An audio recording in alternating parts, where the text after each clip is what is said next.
You're listening to PetLifeRadio.com. Welcome to Animal Rights on Pet Life Radio. It's your host, Tim Link, and I'm so glad you're joining us today. My special guest today is sports columnist and author Robert Weintraub. And Robert's going to be here talking to us about his recently released book, No Better Friend, One Man, One Dog, and the Extraordinary Story of Courage and Survival in World War II. So it's going to be real interesting to dig into that, find out a little bit about the key characters in the book and a little bit about the history of dogs, war dogs, and going back to World War II. So it's going to be exciting to talk to Robert about that. But before we do, I have to announce, I have a big announcement. I've just recently released 2 meditation albums for your enjoyment, and my enjoyment, and your animal's enjoyment. The CDs are called Relax the Mind and Body Meditation, and also Guided Meditation, Connecting with the Animals. Both can be purchased and downloaded now by visiting CD Baby, or you can purchase them on iTunes or Amazon. Take a look at it. It's cdbaby.com/Tim Link, and you can listen to a little snippet of each of the meditations, and then hopefully you'll like them well enough that you'll download them and get your body and mind relaxed and learn how to connect with those animals. So once again, it's Relax the Mind and Body Meditation, Guided Meditation, Connecting with the Animals by Tim Link.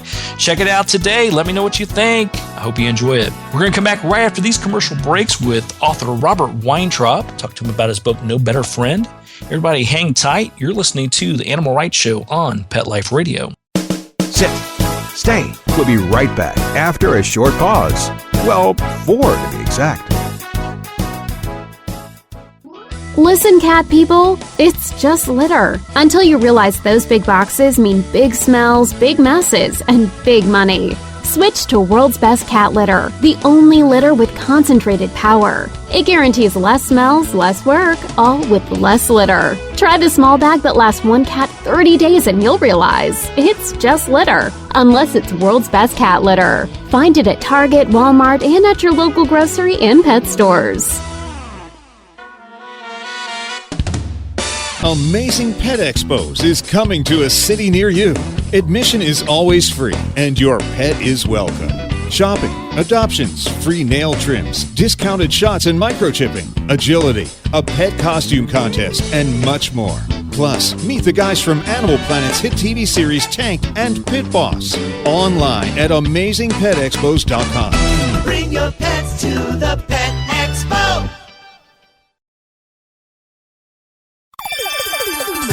Let's talk pets on PetLifeRadio.com. Welcome back to Animal Rights on Pet Life Radio. This is your host, Tim Link, and joining me now is author Robert Weintraub. Robert, welcome to the show. Hey, Tim. Thanks for having me. I really appreciate it. Oh, my pleasure. It's a great book. A lot of great details in here. Tell the listeners a little bit more about the book itself. Absolutely. Well, it's a true story about a very special prisoner of war who was held in World War II by the Japanese. Very special in that she was, as you might surmise, a dog named Judy, a English pointer, in fact, a purebred pointer, who was a mascot on a Royal Navy ship before and then during the war. When the war broke out in the Pacific, she was based in Singapore, and through an incredible series of events, wound up being captured along with many of her crewmates, as you would expect, by the Japanese, and then was held in several camps, mostly in Sumatra, the largest island in the chain that we now call Indonesia. Then it was called the Dutch East Indies. And, she was in fact made an official prisoner of war thanks to a daring gambit by her best friend in the camp, who managed to bribe the Japanese commander in order to get that little thin tissue of protection for her, and wound up making animal history. And she survived the war, came back home, and was greeted as a hero back in the United Kingdom after the war was over for her incredible story of survival. No, and it amazed me because I have to admit, when I first got the book, we've been very fortunate recently to have a lot of what we'll call war dog books. Talking a little bit about the service dogs in the wars and how the dogs are soldiers in the war and the good things that happen and the great service that they did, and then what happens sometimes afterwards once they come back home, if they get a chance to come back home. So when I first picked this up, I thought, okay, let's take a look at it. It's another one of those stories, and it was totally different. I mean, how in the world, Judy, as a POW, how'd you get yourself wrapped around that idea, or how'd that idea come about, or the story come about? Yeah, great question. I was just doing a little bit of light reading, as I do, through a book called The People's Almanac, which was this kind of 1970s compendium of facts and figures and esoterica and just a bunch of random stuff all thrown together in a book. And I've loved that book ever since I was a kid, so I still have it. And every time to time, I take it down. And I just was flipping through it, and I saw a listing called Amazing Animals. And one of those animals, there was a little title called The Pooch Pow, and sure enough, it told the story of Judy just in a couple of paragraphs, not too much detail, but of course, I'm a writer, I'm an author, I'm always on the lookout for a good story. So I decided, all right, this is worthy of some further research, and as I dug into it a little bit more and really, for lack of a better term, sniffed out more about Judy's incredible story and story even before the war started and after, I realized that there was a book there. It wasn't just the usual, as you alluded to, it wasn't just a classic war dog story in the sense that she was trained to be a war dog in any way and went to war with a handler and, saw some combat or whatever and then, came home and had either a good result or a bad result back after the war was over. In her case, she was just kind of thrust into it by accident. She was adopted by some sailors, served on a ship. That ship was sunk at war, and she went on to, show incredible bravery and courage in a lot of different ways. She was sunk again a second time at sea during a prisoner transfer. She led her party of survivors across the Sumatran interior, the rainforest, and braved crocodiles. Actually was slashed by a crocodile at one point to lead them to what they hoped was safety. As it turned out, it wasn't, and they got captured. And, she was right there alongside these prisoners, these men who suffered immensely at the hands of the Japanese. And while Judy, managed to make it out the other side, she certainly suffered just as much, if not more so, by the fact that she had to scrounge for herself a great deal of that time. And the men really drew a lot of sustenance from the fact that this dog was surviving. And, in her example, they said to themselves, literally, we can do it too. If she can do it, we can do it. And a lot of men survived who otherwise might not have. And that's a large reason why she was granted, such post-war, heroism and medals, and was really looked to as a symbol in the immediate aftermath of the war for being such a survivor. And it's really a story we can take to heart, not just because a dog did it, but anyone who went through that kind of situation. And the bond that she had with all the prisoners, but especially one in particular, really also resonated as well. Wow. And the one that she bonded with the close, or she was closest to, did they have a long history together, or was it something that was formed at one of the camps? How did that relationship develop? No, it was formed in the camps. She was obviously close with several different servicemen along the way, starting with her original boat, which was a gunboat in China, serving in Shanghai. And along the Yangtze River, there was a gunboat that protected British interests there. And then as her life in the war went along, she was close with other various sailors on these boats. But she never really formed that tight of a bond as she did when she met this guy in camp. And he was not in the Navy. He was actually in the Air Force. His name was Frank Williams, and he was a radar specialist who was in Singapore and had evacuated at the same time Judy did on her ship. Both their ships were sunk independently of each other, and they both basically swam for survival and made it onto desert islands and were eventually rescued, but then came up short in their desperate lunge to beat the Japanese out of the area. So both were captured independently, and then in one of the camps in 1942, Judy was kind of nosing around looking for some handouts food-wise. There wasn't much on offer, and the men were certainly, kind of getting toward the point of starvation at that point. And Frank reached out and he gave his entire bowl of rice, which was not that much, but it was all he had pretty much for the day. And he shared the entire thing, gave the whole thing to Judy. And Judy, of course, slurped the whole thing right up. And then immediately after that, they were sort of bonded for life. Just formed a really intense and immediate connection that is really hard to explain, even compared to the connection that she had with, her former best friends, quote unquote, on the ships and elsewhere in the camps. Judy and Frank really formed this amazing bond, and led to them really sustaining one another and, in a lot of ways, saving each other's life. That's amazing. I mean, it's just truly amazing when you're thinking about that type of situation. I mean, it's hard to fathom it based in today's real world, but going back to those times and that relationship, and it just shows that relationship between humans and canines, or humans and animals in general, it's so powerful. Yeah, it's really true, and it's it's both poorly understood and not completely explored, maybe as it should be. I think one of the things that really piqued my interest as I was doing the research was sort of how, the kind of cross-species relationships, for lack of a better term, really hasn't really been, we kind of tend to think of it only from our end, only from the human aspect of it. What can the dogs do for us, or what can any animal do for us? And we don't really tend to explore how it's a mutual beneficial relationship in other ways, except in a case like this where you have a concrete example where both man and dog really helped each other in so many different ways. It wasn't one-sided, and they were immediately and sustained this relationship, and it saw them through. And that's an extreme circumstance, obviously, and once they went through it, they were never going to leave each other's side until one of them died, of course. But, I think in a lot of cases you see that in everyday situations. You don't have to necessarily be held prisoner of war by the Japanese to form that kind of relationship with an animal. And one of the things that I really didn't explore too much in the book, but really thought about as I was doing it was, how much more we can, kind of explore in terms of what we're getting out of animals, pets or otherwise, and how, these relationships really make us who we are and make the animals, change the animals for better or for worse, and really explore it in more detail. And I think hopefully going forward that'll happen in richer detail. Yeah, absolutely. And I talk all the time about how not only the bond between humans and the animals and canines in this particular situation, but also the purpose. I'm a firm believer that we all have a purpose, animals included, and I have to believe that as bad of a situation as this is, there was a purpose for Judy being there to help out, to show the way, to sort of give them something to fight for. Yeah, I don't think there's any question. And it wasn't just, kind of theoretical. There were plenty of circumstances, countless circumstances where one of the prisoners would be, getting beaten up basically by one of the guards. And Judy would interfere, throw her body in between the two and distract the guard, bark, growl, bare her teeth, and get the guards to chase her.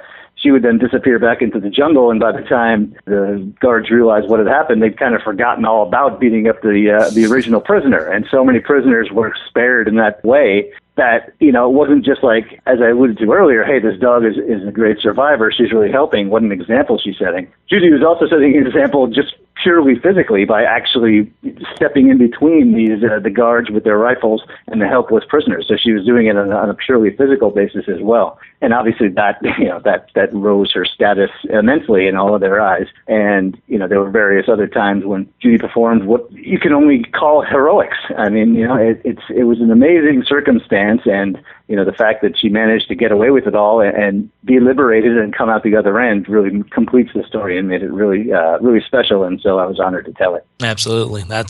You did a great job with it. I mean, it's just an amazing story. So big kudos for you there. Thank you. I have to ask you about the novel as a whole, because obviously it's a little bit of a departure from your norm. You've written some great books like The House That Ruth Built and Victory Season, and well known for your being a well-known sports columnist for numerous magazines and publications. First of all, how was it to sort of step away from that aspect of it and write something that was a little bit of a departure? Yeah, great question. Well, it was certainly a departure. There was a little bit of trepidation about it, but in another way, I was really anxious to do that. I wrote 2 books about baseball, as you alluded to, and I write about sports sort of, every day and have done for many years. So in that sense, those muscles are fully developed. There's no real, I don't want to say there's no challenge, because it's always a challenge to do something well, but I'm very confident in my ability to do that. Let's put it this way. After all this time, I have plenty of reps in that area.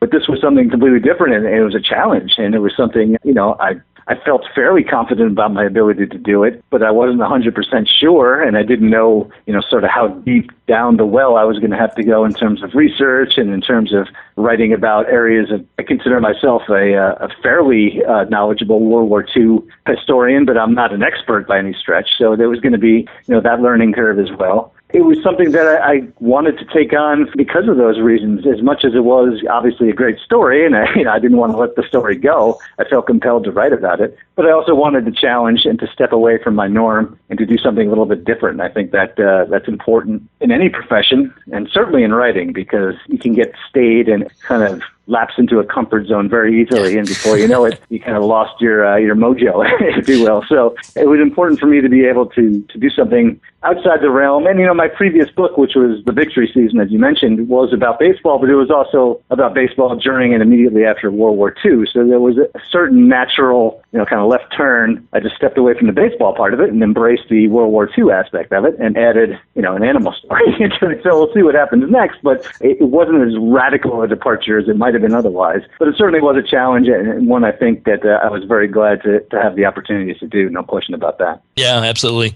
Well, maybe the next book will be animal mascots in baseball and other sports. I don't know if there's something there.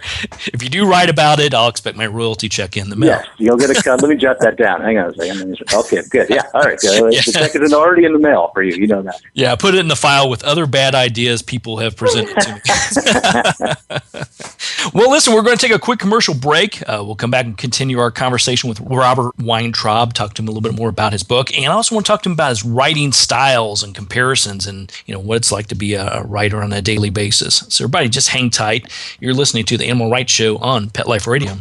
Sit. Stay. We'll be right back after a short pause. Well, 4 to be exact. Hi, Jill. I see you and Bella are enjoying this lovely day as well. It's a perfect day for a walk. Isn't that right, Bella?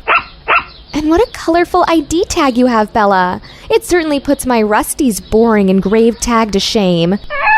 Isn't it great? It's a dog tag art tag. Dog tag art? Yeah, dog tag art makes the world's coolest pet ID tags. Pick from hundreds of cute designs or upload your photos or artwork to create a unique tag of your own. They even give you 4 lines of text on the back of the tag for important contact information. I love it! But do they hold up? We have to replace Rusty's metal tags so often because the information wears away. Dog tag art tags are some of the highest quality pet tags out there. They're made with super durable stainless steel. Your information is always legible and the tags are guaranteed for life. Well, I'm sold. Where can I get my dog tag art tag for Rusty? DogTagArt.com. Sounds great! We can't wait to get online and get a tag of our own. DogTagArt.com. We keep best friends together. Use the coupon code RADIO for a 25% discount off any tag. Active for Pets is a new wellness platform and app that helps pet parents save time and money on their vet bills. Stop paying for unnecessary vet treatments. Consult with the vet online. Get unlimited access to your pet's entire health history from any computer or smartphone with the Active for Pets app. Vaccinations, medications, test results, and more. Active for Pets gives you access to a team of expert vets for non-emergency care. Make an appointment before, during, or after office hours. Skip the waiting room and get a secure online vet consult on your schedule. Taking care of your pets is as easy as it gets with Active for Pets.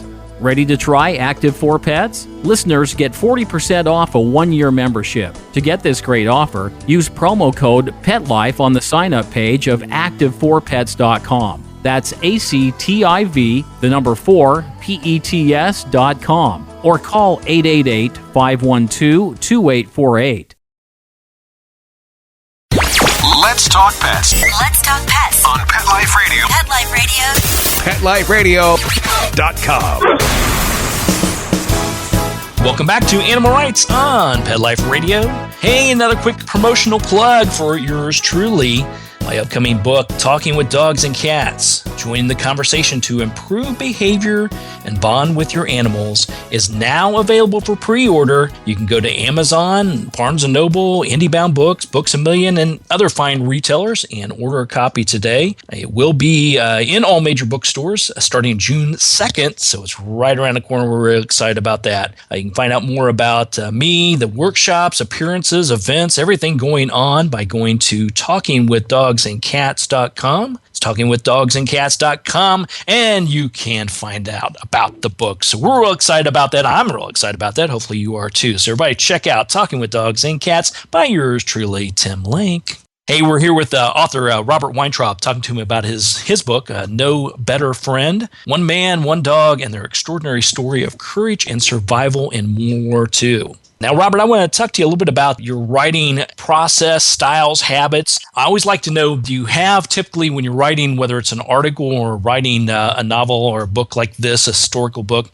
do you have a process? Are you one of those early morning 4 a.m. kind of guys that have to get up and do it? Or are you one of those guys that, oh my God, the deadline is here tomorrow, I need to punch something out the door? Yeah, I definitely fall more into the latter camp than the 4 a.m. let's get to it camp, for sure. I do tend to do it every day. I think that is important that you get at least something down, whether it's even a sentence or you just copy a quote that somebody else said and get that onto your blank file there. Anything to make it feel like you actually have accomplished something that day, I think is important. But yeah, I tend to gain strength as the day goes along, so I usually try to get 3 or 4 hours of work done after lunch at a minimum. And after that, depending on, as you say, the deadline, how close I am, how much procrastination I've already previously done, I might put in some more time at night, depending. But generally speaking, those afternoon hours are when I tend to work. And I have a home office, quote unquote, but I really tend to prefer being out and about in public, a coffee shop,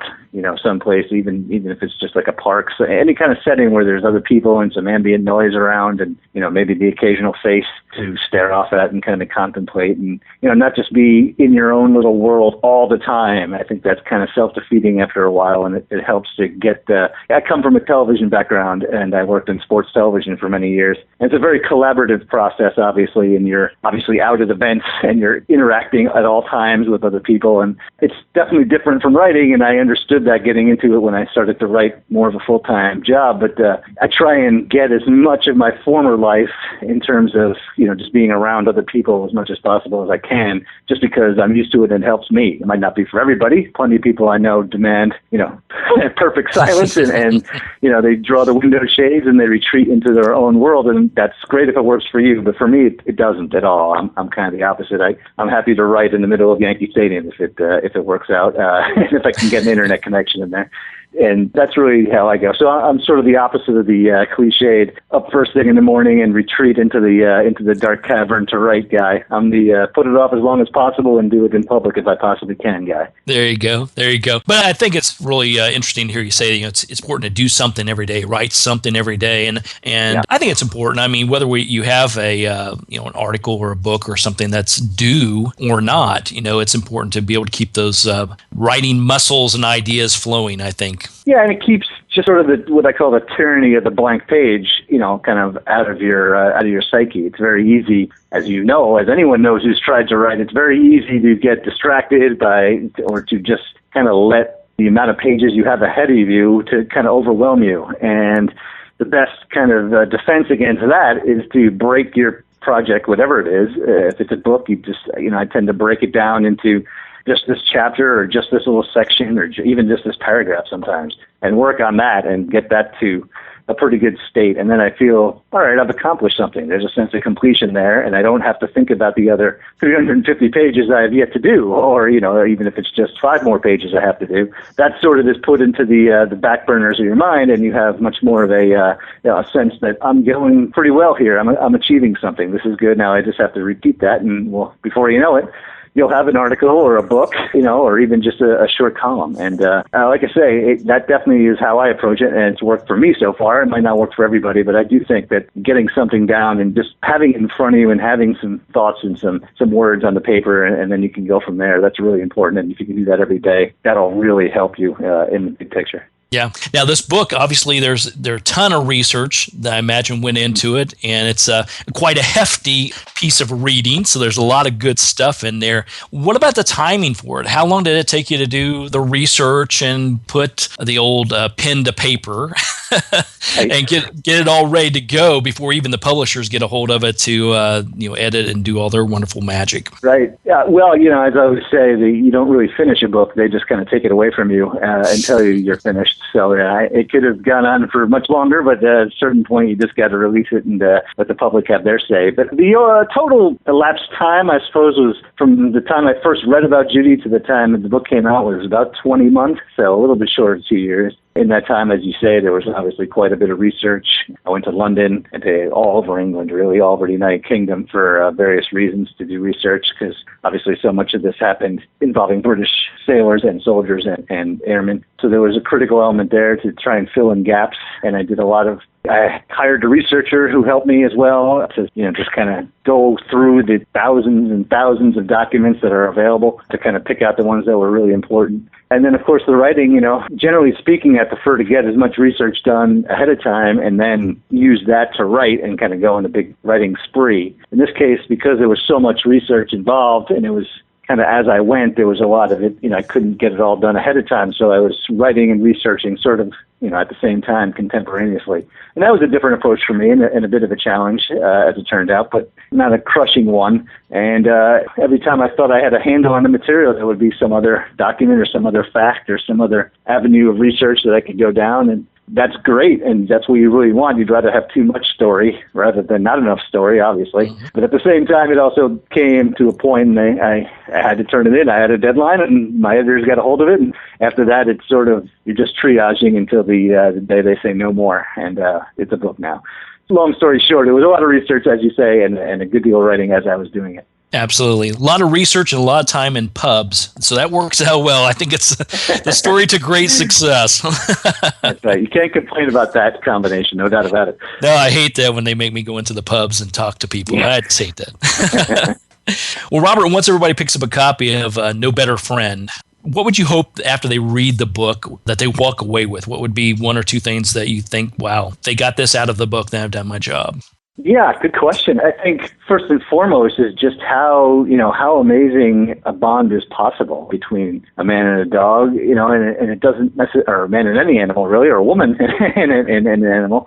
And, the fact that it took these extreme, incredible circumstances in this particular case to make it happen doesn't necessarily have to be the case. As I think I alluded to earlier, this kind of thing is certainly possible, I feel like, between man and dog or man and animal and in other circumstances and in everyday life. And, I'd like to think that somebody who reads the book will turn to either their pet or contemplate getting a pet of their own and, trying to form a similar bond with that animal. And I think the animals certainly deserve that. They're our best from us. And, certainly Judy was an extreme example, but, in everyday life, we can all do a better job of, kind of trying to form that kind of lasting connection with our pets and with the animals we come across in the day-to-day circumstances. Absolutely. Yeah, very well put. Very well put. So I've got to ask you, do you have any furry friends in your family? And if so, let's give them a shout out right now. Well, it's amazing and coincidental that you asked that, because my 7-year-old daughter just today said to me, "Daddy, how can you write about a dog when we don't actually have a dog at home?" Oh, gotcha. And I said, "You got me there. That's the perfect question." And the answer is that you aren't old enough just yet to get a dog. We were waiting for I have a 7-year-old and a 5-year-old, and I grew up with dogs. I grew up with golden retrievers, and it's certainly one of the high points of my youth and my young adulthood, I would say, and after that as well.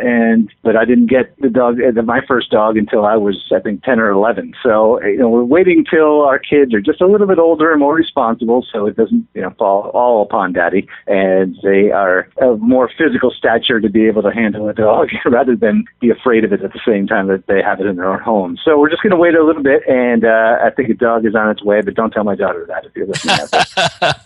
I'll make sure she gets a copy of this episode. Don't worry. Exactly. I think there's no better way. A golden retriever and you in the park writing your next great novel. Now you're talking. I see it now. Well, Robert, where can people find out more about you and get a copy of the book and keep track of all your wonderful events and things that you got going on? Great question. Yeah, well, you can get the book anywhere books are sold or downloaded or listened to. Amazon, Barnes & Noble, Costco, Target, you name it, obviously online. And at my website, which is robweintraub.com, www.robweintraub.com. It's WEINTRAUB, in case you were wondering. And you can buy the book through my website, or you can buy it at littlebrown.com, the publisher, Little Brown. Or, just enter it into a Google search, and somewhere along the way, you'll definitely be able to buy a copy or download a copy. And the same goes for the website. That'll keep you up to date with all my other writings, mostly about sports, but I do dabble into other things. Just today I had a piece on foxnews.com about canine post-traumatic stress disorder and, what I think may have actually befallen Judy after the war, and certainly befalls a lot of humans and a lot of soldiers and way more dogs than is probably previously understood, not just dogs that have seen combat, but any dog that's had some kind of trauma in his or her background, and that obviously goes for rescue dogs more than probably any other variety. So you can check that out at foxnews.com. Look out for my name anywhere on the internet or where you can read anything of interest. I'll be there. There you go. Sounds good. So everybody take a look at everything Rob's got going on. It's robweintraub.com. Definitely pick up a copy of the book, No Better Friend, One Man, One Dog, and the Extraordinary Story of Courage and Survival in World War II. Rob, hey, thanks for coming on the show. Congratulations again on such a great piece of work. And we look forward to seeing and hearing from you in the near future. Tim, I greatly appreciate it, man. Thanks so much. Oh, my pleasure. Well, we're coming to the end of the show today, so I'd like to thank everyone for listening to Animal Rights on Pet Life Radio. I'd also like to thank our sponsors and producers for making this show possible. To find out more about me, Tim Link, and the other guests I've interviewed on the Animal Rights Show, you can go to PetLifeRadio.com, click on the Animal Rights icon, and listen to and download all the wonderful interviews and episodes. And while you're there, make sure you check out all the other wonderful hosts and shows on Pet Life Radio. That's PetLifeRadio.com. If you have any questions, comments, or ideas for this show, please email me. You can email me at tim@petliferadio.com, and I'll be glad to answer your questions, entertain your comments, and bring on the people you want to hear from most. So, until next time, write a great story about the animals in your life. Write it in a blog, an article, or in a book. And who knows, you may be the next guest on Animal Rights on Pet Life Radio. Have a great day. Let's Talk Pets, every week on demand, only on PetLifeRadio.com.